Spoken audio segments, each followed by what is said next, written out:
Welcome to the Line of Departure, where we amplify veteran voices by getting real, going unfiltered, and digging deep through storytelling, exploring the lives and experiences of successful veterans in business and the unpolished and often hard lessons they learned along the way. Join us as we bring alive the amazing stories about life and all the messiness and imperfection that comes with it through the eyes of veterans who have persevered and gone on to have successful second careers after service. Thanks for taking the time. It's a pleasure to meet you. And pleasure to meet you all as well. And thank both of you for your service, and thanks for asking me on. Sure. Yeah, Tony, welcome to what we're calling the Line of Departure here. You know, you already know me. We have a good relationship. Eric Templeton, I'm a U.S. Marine vet here with Cisco Security. Also joining us today is Ben Davis, Navy SEAL veteran, also with Cisco Security. And really, before we get to you, let me set the stage a little bit for us. As the name implies, the Line of Departure, as you guys know, is really the starting point of any mission. But with any mission, before you get to the line of departure, you have to know where you're going once you step off, which is really where this conversation comes in. And we want to talk to successful veterans in business and technology to help paint that picture for those looking down this path. And I, for one, couldn't think of a better person to help kick us off. So with that, Tony, would you mind just telling us a little bit about yourself, your military career, what you've been doing since you transitioned from the private sector, and anything you just want to share with us to start off with? Sure, absolutely. So I grew up in the Milwaukee, Wisconsin area, and first kid to go to college. That story in a big Italian family, and not sure what I was going to do, and had no intentions of joining the military, but I kind of accidentally fell into ROTC, and I took the class because they said it was an easy A, and I very much needed an easy A at that point. Did a lot of fun stuff, rappelling, rock climbing, got on an orienteering team, and just had a whole bunch of fun outdoors. So I kept taking it. One thing led to another, and one day I looked around at the cadre and I said, I want to be like those men and women.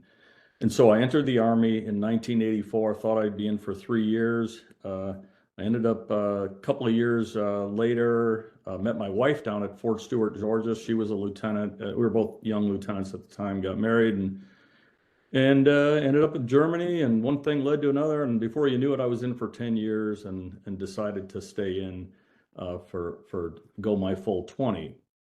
My last assignment, the Army sent me back to Oshkosh, Wisconsin, so almost a full circle, but to serve as a professor of military science. Had 7 colleges there, cadets, obviously at each one, but I had staff.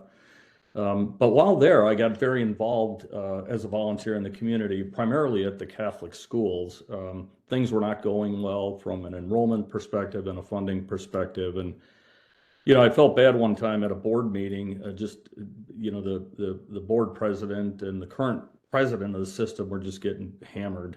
And so I called the next day and said, I don't know if there's anything I can do to help, but I'm happy to assist. And I said, I've got experience in strategic planning, and I'd be happy to help take the system through a process. So spent about a year with all stakeholders. You mentioned SWOT earlier, going through a SWOT analysis and building a new mission statement and a set of core institutional values and a vision statement and a strategic plan with goals, and then strategies to accomplish the goals, and action plans, of course, to accomplish the strategies. And that plan then led to some pretty large donors stepping in and saying they like what they saw, and a big influx in capital to put an addition on the school, and we were able to kind of turn things around. Well, 2005 rolls around. I decided I'm going to retire after 21 years, and one of the big donors and the board president and the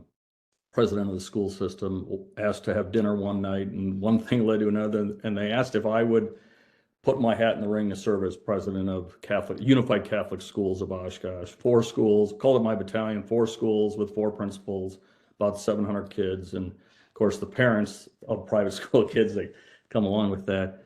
So I decided to go for it, prayed long and hard, was hoping the answer was no. Didn't want it to be yes, didn't make much money, but probably one of the most rewarding jobs I had. Our largest donor then decided to run for the United States Senate. I helped him before work, after work, and on weekends. He won, And I initially went to Washington to help him build a staff. And part of the staff is you have a state staff, and you have your DC staff, and then your state staff. And so we got the DC key leaders hired. He asked me to hire the key leaders in the state. And we had two folks we were focused on to serve as state director, and had reason to question the integrity of both of them at that point. And he said, "Would you do it?" And I said, "Well, I can't. I'm the president of the schools." But I'll be honest with you, after 5 years, I was worn out. That's a 7-day, 24-hour a day, 7-day a week job. And so I decided to accept the role as state director. I was spending a lot of time in Washington, though. And at one point, well, not at one point, multiple times, he asked if I would take on the role as chief of staff. Said no about 8 times, and finally I decided to do it. And so I spent 8 years as his chief of staff in Washington. I wasn't really into politics that much. I grew up in a well, we'll keep this completely nonpartisan, but I grew up in a family, a labor Teamster family that was on one side of the aisle, but now I'm serving on the other side of the aisle. But he asked me to do it primarily because he trusted me, knew I could perform in the military, was able to perform at the school system, and assumed I could learn. It's the Jim Collins good to great, first who, then what. Felt I was I had the right leadership and character attributes that I could figure this chief of staff thing out. So I did that for 8 years, so a total of 10 years in the Senate. And then, it's interesting how life comes around. One of my closest friends, who was my commander in mid-90s at Fort Hood, Texas. He was a battalion commander. I was his S3, or his operations officer, and he's still one of my closest friends. He's been at Cisco like 13 years, and he always talked about the culture and the work-life balance. And after 10 years in the Senate, I decided I wanted to try the private sector. So from the military to education to politics, I just want to try the private sector. And so because of the leader, his name's Jim Lean, I said, you know what? I'm going to apply at Cisco and only Cisco. And I did. And I ended up here. Been at Cisco now, January will be 3 years. So 2 years, 9 months, still have a ton to learn. But I'm in this customer success executive role that I think most would say we're building the plane as we're flying it. So some folks don't like to operate in that environment. I like to help shape things, and so frustrating at times, but we've come a long way, and we're getting pretty good. We could be great, and we will be someday, but we have a little ways to go. So very cool. So Senate chief of staff, that would be like running an office in the Hart building. You got it exactly. Boy, how did you pick that out? So I was that nonprofit that I work with, Vogue, is so we do maybe like 4 Capitol Hill trips a year, and it's all with in the Hart building, and it's typically with the chief of staff, and sometimes they'll have a veteran liaison, and then sometimes a lawmaker will meet with us. It sort of just depends on. Sometimes it feels like luck, or how important it is to your. Let me know in the future. So I started in Russell. As you know, there's Russell, Dirksen, and Hart, and we were in Russell for first 2 years. Then we moved to Hart, still in Hart on the 3rd floor. Just next time, anytime you go out there, let me know. I still know a lot of people out there, and we'll get the lawmaker in there. So yeah, I appreciate that. I definitely will reach out to you on that. They're actually going on Tuesday. What so did you live in DC? There's times where you just came when you were in session and went back to Wisconsin?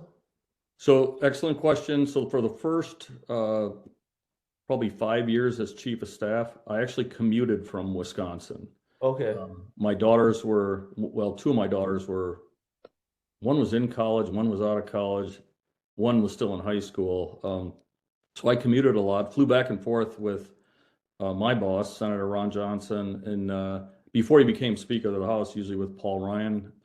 We'd fly together often, and that was for 5 years. And then when our youngest went off to college, my wife and I said, let's try an adventure. So we sold our house and moved to Capitol Hill. And I lived about 3 blocks east of the Supreme Court.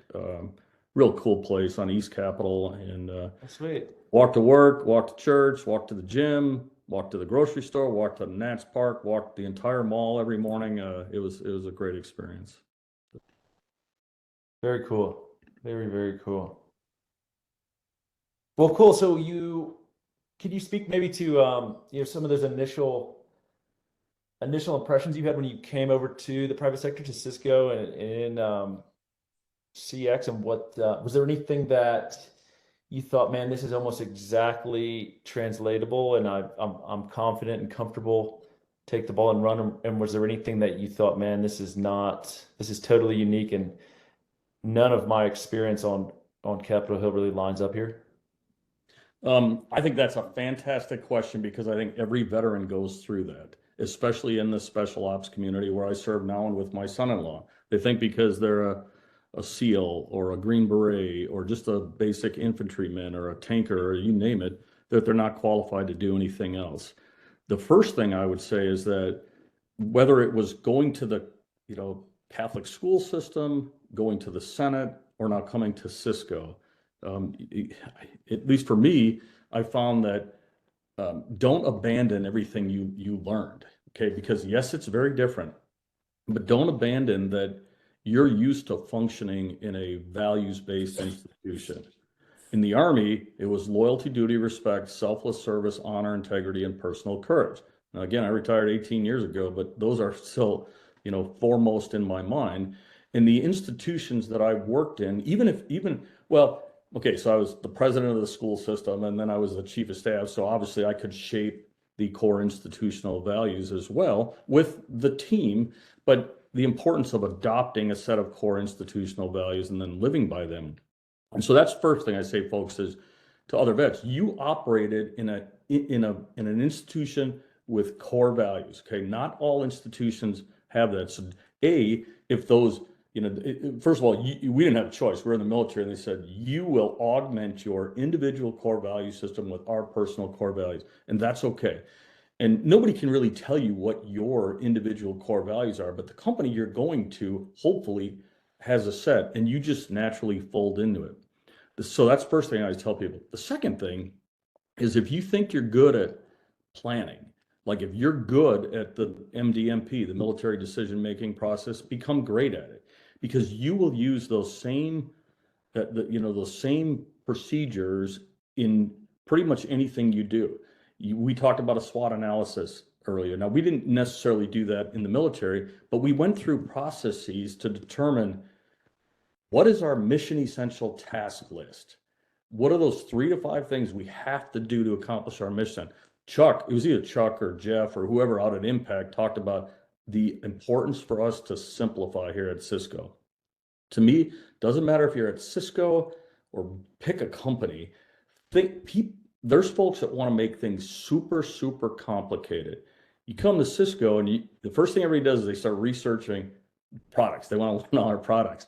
All my customers have whole portfolio agreements in the intelligence community. You can't focus on all that. You can't possibly focus on that. What are the 3 to 5 products you're going to focus on?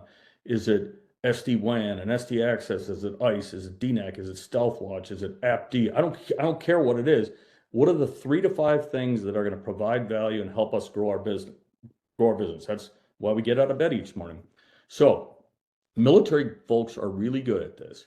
You have the ability when you're confronted with a problem, you got to properly identify the problem. You got to identify facts bearing on the problem. You have to make assumptions for those things you don't know to be fact. You develop criteria to analyze courses of action. You come up with courses of action. You use decision matrices and other support tools. And then you can come up with a recommendation. And I'll tell you, we all did that stuff. And sometimes, I'm commended for something in the in the civilian world, not just Cisco, but things that we all did when we were young leaders, whether we were an E5 or an O1 or an O2 but the point of that is we're military folks, vets are well trained, and don't forget that stuff. I use those same tools that I learned in the military at the Catholic schools in the Senate, and I'm using them on my team right now.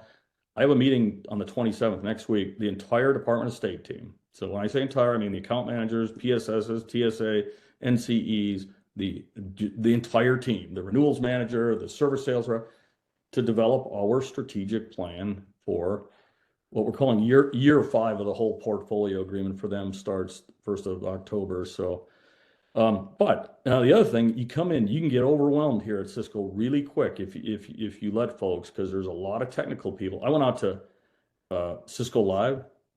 I was a communications major and I was a signal corps officer, so I have a basics, but I learned just start with, okay, what are the primary architectures? Enterprise networking, data center, security, collab. Okay, start there. Now give me the top 2 or 3 products within in them.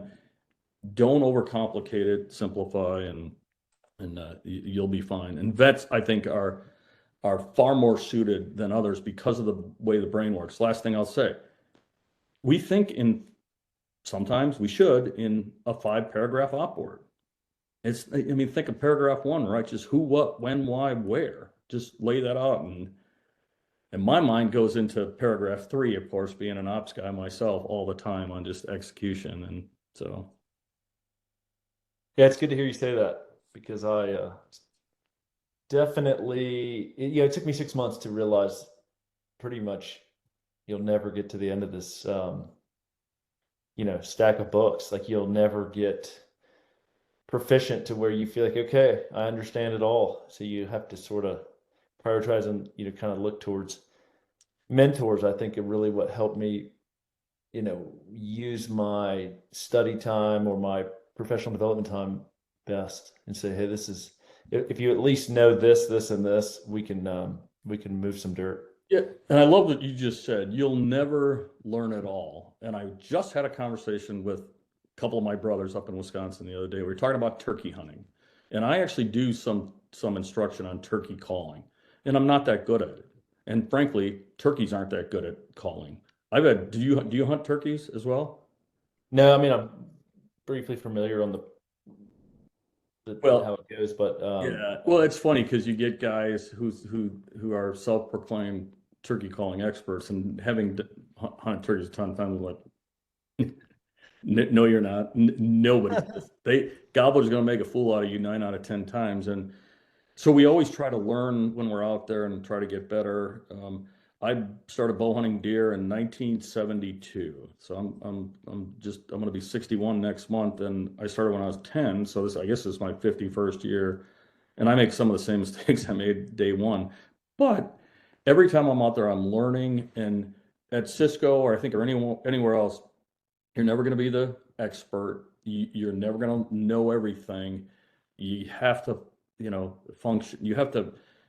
If you don't believe in operating in a continuous improvement environment for you and your team, then you're going to stagnate, and you're not going to become great, and we're not going to grow as a company. So anyway, that's right. I love your message of simplification, Tony. And I think as veterans, sometimes it is a natural reaction to kind of want to shy away from some of the things that have been simple for us in the past, in an effort to, dare I say, sometimes even blend in.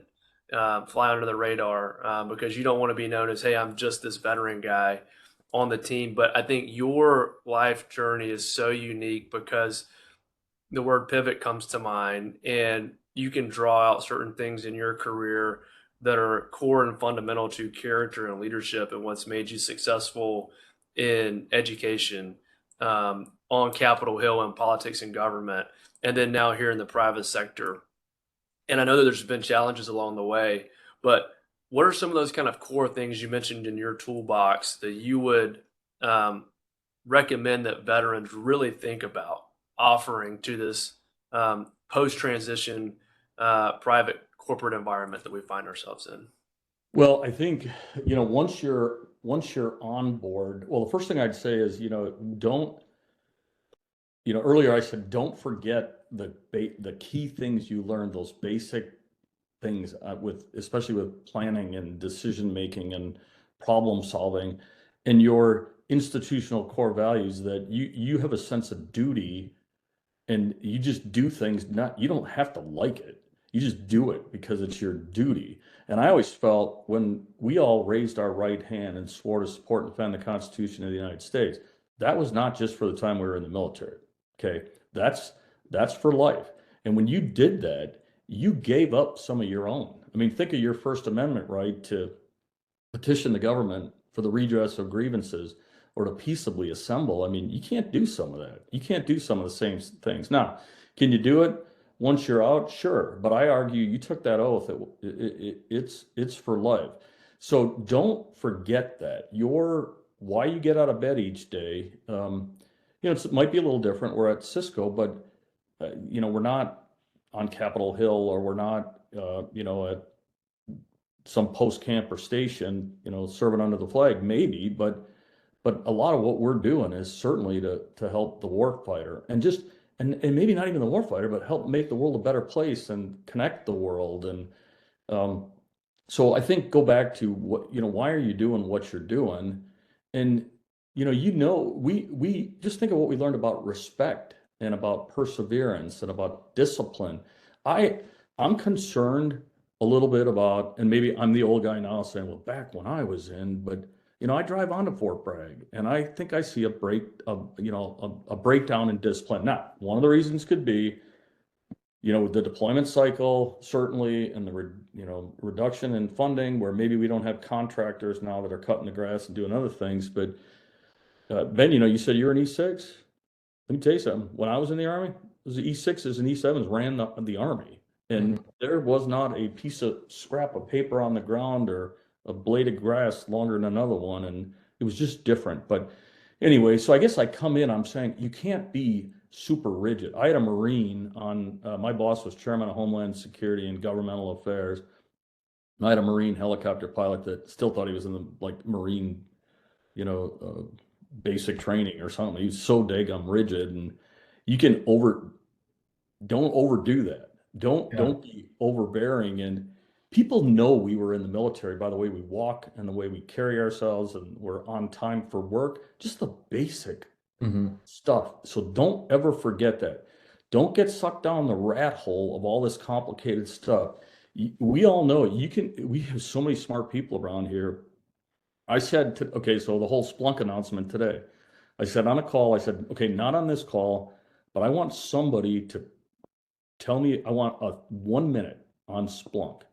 And what does it do for our customer? And does it supplant any of the other products in the whole portfolio agreement that we've sold our customer? I want there's a guy named Tim Bacon, who's an SEM in the national security space, who's so darn smart, but he can on a whiteboard draw stuff out in a way that I can understand it. And you got to seek those people out.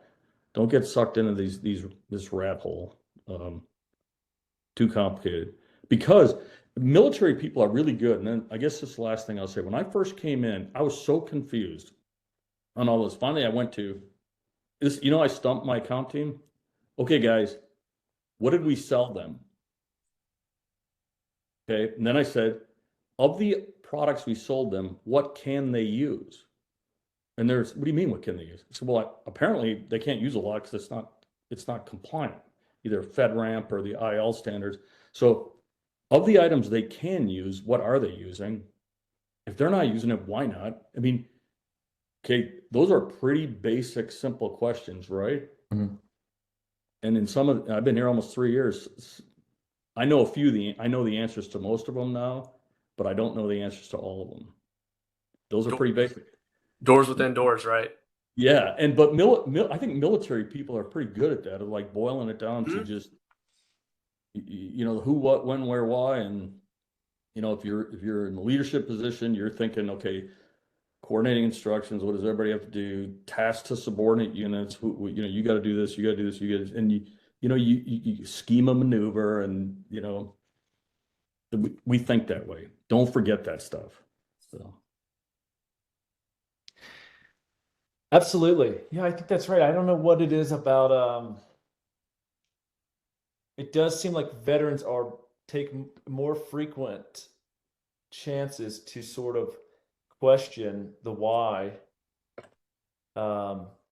maybe than our civilian counterparts.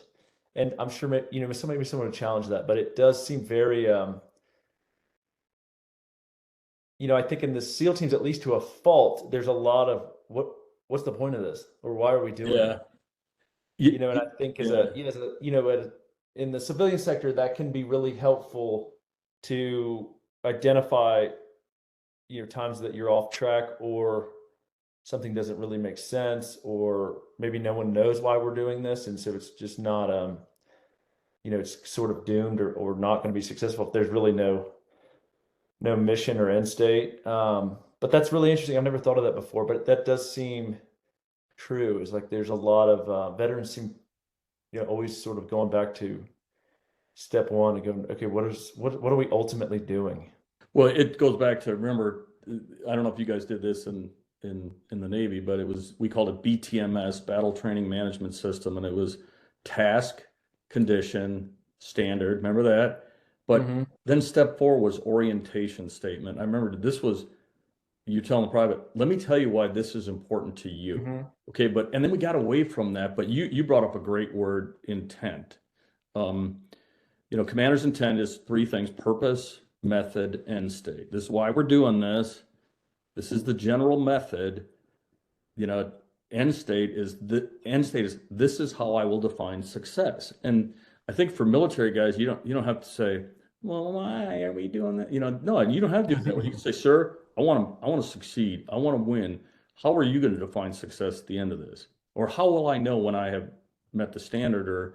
And that's another thing. I think we think that way. And like when I talk to my boss, Welton, who I don't know, I know, Eric, you've met him, right? Yeah, just super hardworking guy and very genuinely compassionate leader, but pushes us. I mean, he's not easy. He retired a 1-star, but he's good at that. And one military guy asking another military guy, and you can ask those questions. Well, how are you going to define success? Because we understand that. What's the standard? So. Well, let me pull on that. Let me jump in and considering that we're kind of on the topic of leadership and the 3 very different experiences in leadership positions and high levels of leadership positions, I might add, in each one of those, you've got to have some examples both from you personally, but also in seeing and working for and around some just awesome leaders. You know what I mean? So, what are some of those similarities and differences that you're talking about as you're navigating and looking back on your experience so far, and then now maybe a little bit through your current lens? Yeah, that's a really good question, and I would tell you I've thought about that a lot over my life, because there's leaders. I mentioned Jim Lean earlier, who's at Cisco, who was a commander and was just a fantastic leader. So he was at a higher level. Certainly, my boss, Ron Johnson, in the Senate was a really good leader. There's a lot of really good leaders out there. But I also thought about, I think of my first platoon sergeant, who was a staff sergeant, Jose Burgos Perez Jr. My second platoon sergeant, Arthur T. Newsom, who was also a staff sergeant. They both made E7, so sergeant first class once, after they'd been in the platoon for a little while. I think of my chief custodian at the Catholic school system, a guy named John Hurdy. I think of the history teacher there, a guy named Tom Baum. Very different. Some are leading, 700-man battalion. Some are, a U.S. senator for a state with 5.8 million people. One was a custodian who ran 3 other custodians. But I look at them all and I think these are people that I'm learning things from, and I want to model my own behavior from. And I think some of the biggest things was that, first of all, they're genuinely nice people.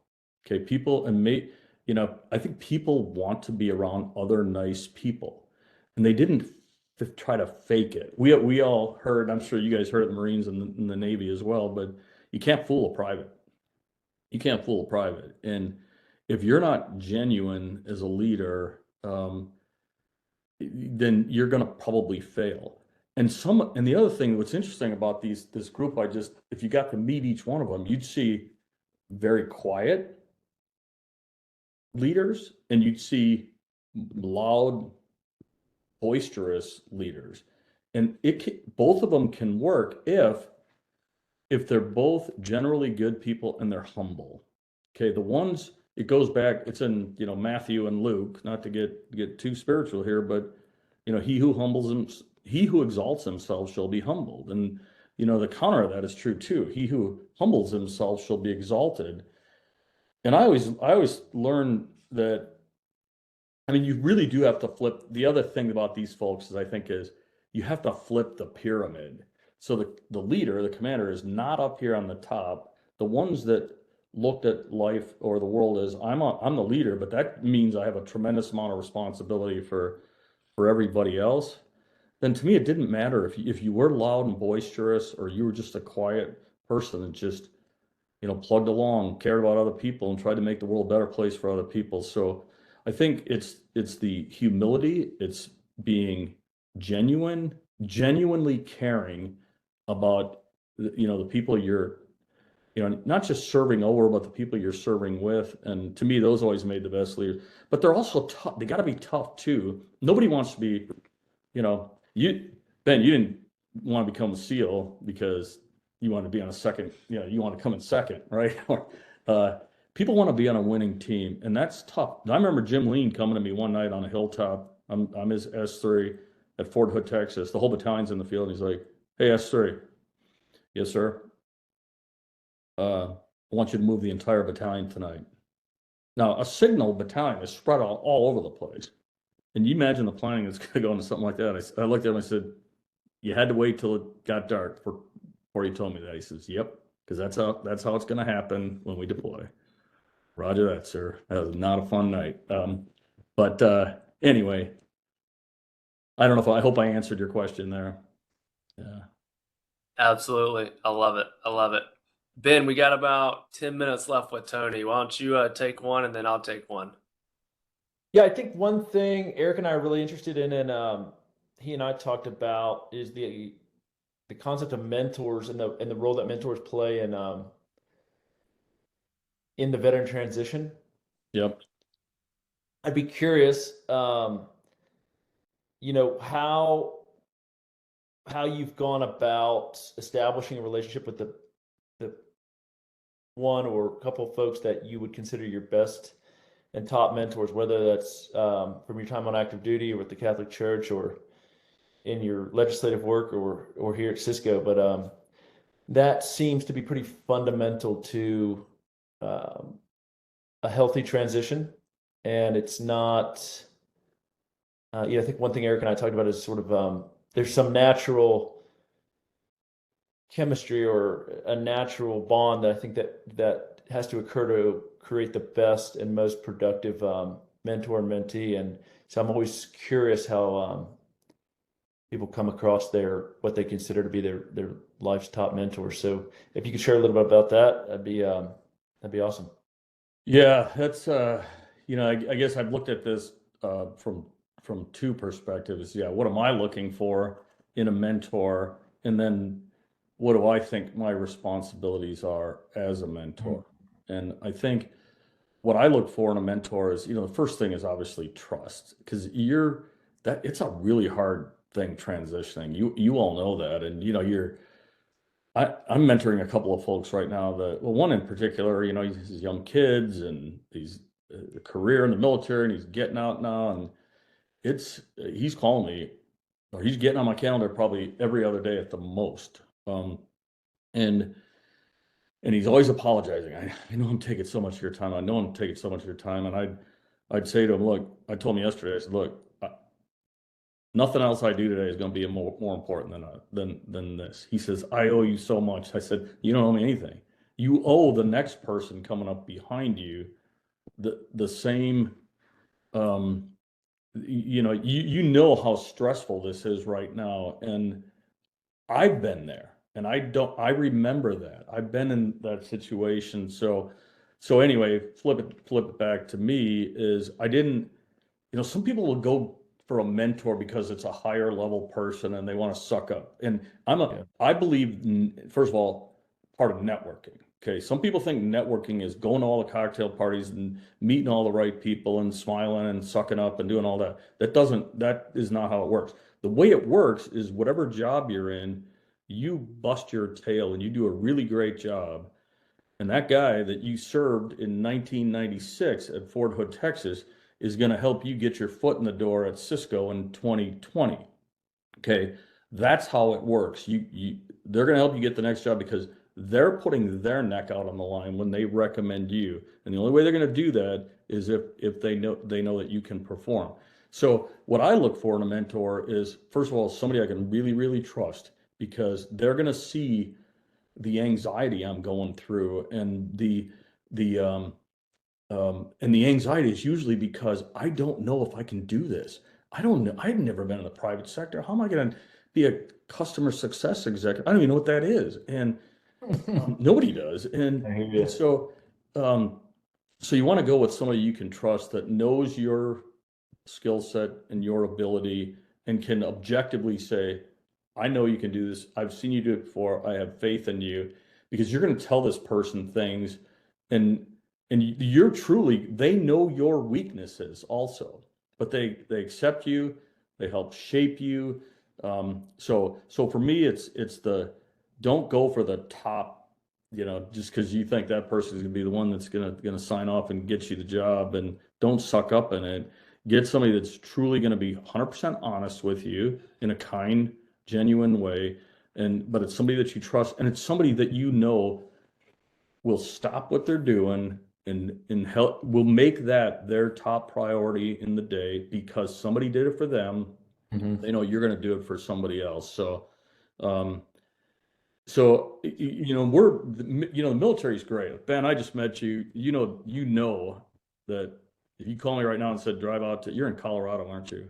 Yes, sir. By the way, I celebrated 11 years ago. I celebrated my 50th birthday at 10,000 feet when the sun came up above freezing Fraser, hunting elk. No kidding. Yeah, Good for you. did not get one, but came close a couple times. But man, that was a hunt. You can't train for. We had a 2-hour hike every morning up the mountains, and I was like, oh my God, I was fit as heck, but man, I was smoked. Yep, it hits everyone, no matter how fit you are. But if you said, Tony, I'm in a jam, Yes. come out, I'll get in the car and drive out there. And you know what? You'd come to Southern Pines if I said I needed you. So veterans, definitely reach out to other veterans, because we're bound together. I mean, we're family, and we're brothers, whether we serve together or not. So, and that's the other difference for me in the military. Obviously I go from the military, where I always felt like people were put all the cards on the table, and you might argue and fight and call each other bad names, but you still, at the end of the day, because loyalty was a institutional core value, you had each other's backs. You don't see that in politics all the time. Absolutely. Well, Tony, I love how you wove together something that I think we often miss in the mentor coaching sponsorship conversation, and that's time. And it's busting your ass where you're at right now in those relationships and what you're providing to it as well. Because as we all progress, we may trade spots. Also, mentors become sponsors, coaches become sponsors. And as you're developing that relationship over time from 1996 of someone who helps you find the right doors to go to, then it's about developing relationships that have people that can actually open those doors for you and escort you through them.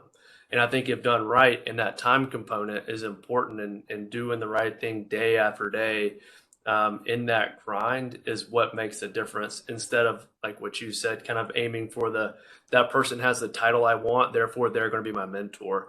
I don't know that that's necessarily the right way to approach it, but I'll close this out here.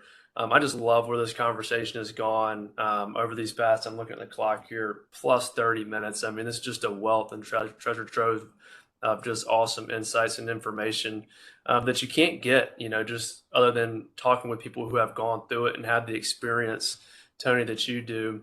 And Ben and myself and all the veterans of Cisco and whoever listens to this, I mean, we just thank you for your time. This is the most important conversation I've had today, and it will be probably the entire week. And we hope to build on this, and then just continue kind of spreading some of these conversations to people who may not have access to it. But on that note, I mean, what is the final kind of advice exiting this conversation that you would give to vets who are working post transition in some sort of business role or technology role, wanting to identify and take those next steps in their careers as they think about the next 10, 15 years of their lives? Aristotle once said, people generally do well at the things they like doing. It's actually called the Aristotelian principle. And it sounds so simple, but when you think about it, it's being honest with yourself and saying, do I want to do that job because I'm going to make more money, or that guy's doing it and I'm envious and I want that job, or that gal's doing that, or I think think about that statement. I mean, we do generally do well things we like doing. If we don't like doing them, then we're not going to practice it and we're not going to do well. I think it's just being honest with yourself, and because then you're going and compete for that job, even if you don't think you can do that job today. We've all gone through that. I remember the Catholic schools, a young gym teacher. We had an opening for the athletic director. His name is John Cleaver. I said, John, you ought to go for it. He said, I'm not ready to be an athletic director. I said, yeah, you're not. You're not right now. And you're not going to be in 10 years either. And if you get the job, 6 months later, you're going to be a darn good athletic director. And a year later, you're going to be the best one in the city. And a year after that, you might be the best one in the state. I say go for it. It's anxious. You're going to be really anxious about it, and you aren't going to know how to do it. But guess what? When you were in the military and you changed jobs, think back to you didn't know how to do that job, but you put your head down, you worked really hard, and you learned it, and you did it better than anybody else. And you just do this. You could do the same thing here. You could do the same thing in education. You could do the same thing in politics. You can do the same. Veterans are capable of serving honorably in any institution in America that they want to. I just recommend they understand what they do well, and they go after those that will allow them to do it well. Well, there you have it. I think that's a perfect wrap up. If you're out there and you're listening and you're thinking about what your next step is, just go for it. I think that's the right answer, Tony. And again, thank you for being with us today, and we'll talk again soon. Appreciate it. Awesome. Thank you both very much.